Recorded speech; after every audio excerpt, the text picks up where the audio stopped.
Nel 1961 il maestro Giampaolo Mele ha curato la melodia e l'armonizzazione di un testo poetico del canonico Solinas.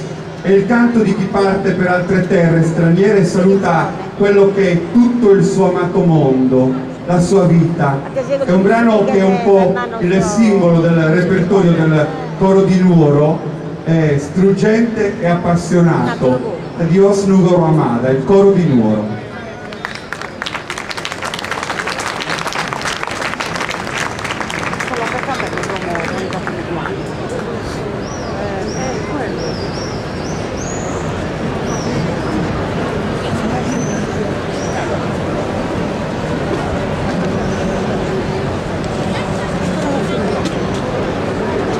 Poi dipende che mezzo?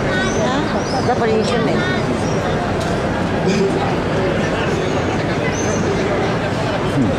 Non ho fatto una mangiare, come si ci va di tutto.